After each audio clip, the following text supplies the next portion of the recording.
anyone with half a brain in their head knows that Henri Ipl was one of the real charismatic unicycle racers during the golden age of unicycle racing in France between World War I and World War II. He was endowed with many blessings, as they say, a couple of which are a certain French joie de vivre, and of course he is also famous for having a particularly gigantic butt. There's no other way to say it. The guy just had a really gigantic rear end.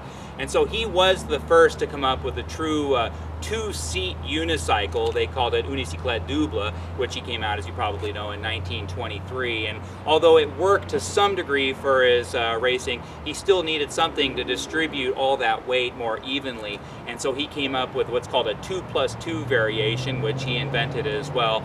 And he named that one Infiniti. And so Infiniti pays homage to Henri Ipl, or Ipl is actually the correct pronunciation if you don't want to sound like a tourist, but I still say Ipl. And so Infiniti says, hey, you did something wonderful for us, we're going to do something in memory of you. And so they have the Henri Ipl edition of the 2014 Infiniti Q60. Now, if you know one thing about Henri Ipl, he always wore those famous red leather bloomers surrounding that monstrous rear end.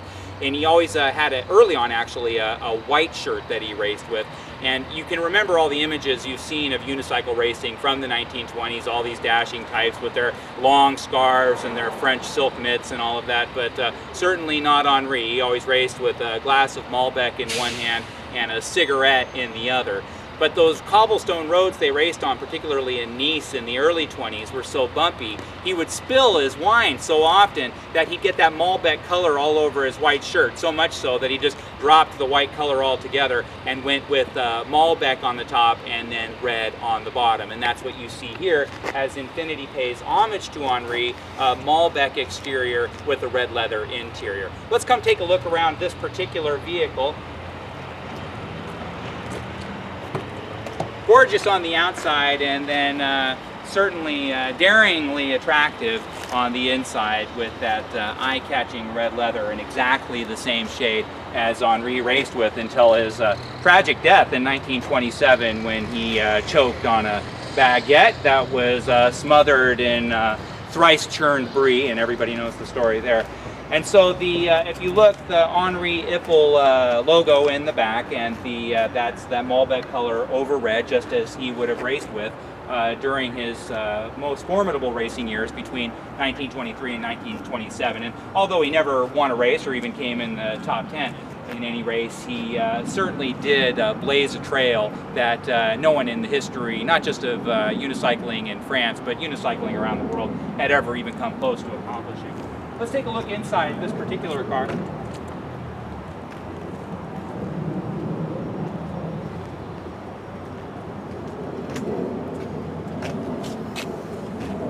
Now, Henri was the first transgender unicycle racer in the Paris area between the wars, and so when we talk about trailblazing, he really did blaze a whole new trail.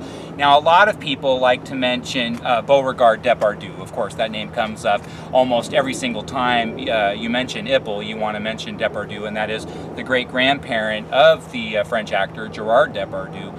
And so Beauregard Depardieu, the big difference, and this really is a big difference, is unlike Henri Ipl, which we knew exactly what was going on there, with Beauregard Depardieu, no one was really sure. Was it a man who had become a woman? Was it a woman who had become a man? Or was it something entirely unknown to science? And to this day, actually, nobody still knows. So credit is where it's deservedly so. It's definitely given with Henri Ipl for being the true first transgender unicycle racer in the greater Paris area between World War I and World War II.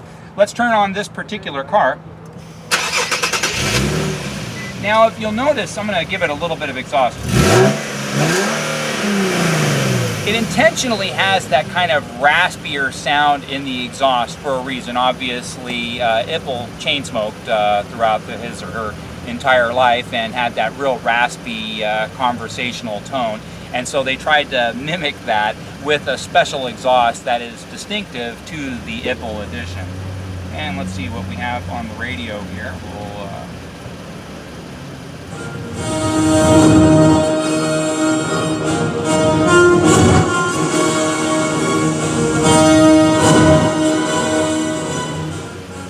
Les Mis, how fitting. You know, my wife and I actually saw Les Mis at the Fifth Avenue Theater in Seattle, and despite all the fanfare, we actually left halfway through because we were truly Les miserable. It was the most boring hour I'll never get back in my entire life. But some people seem to think it's wonderful, and good for them. It's actually horrible. Don't waste your time. And so back to the Ipl Edition Q60.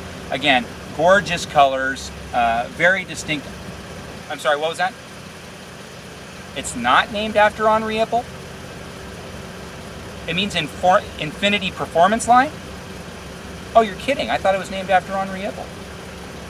Oh. Oh, sorry about that. Apparently it just means Infiniti Performance Line. My fault. All right, guys, if you have any questions about Henri Ipl or Infiniti Performance Line or anything else, please don't hesitate to give me a call. My name's Joe Tunney here at Infiniti. Are you serious? It's really Infiniti Performance Line? God, I did like a ton of research on this. All right. Well, anyway, just drop me a line anytime. It's Joe T at infinityofkirkland.com.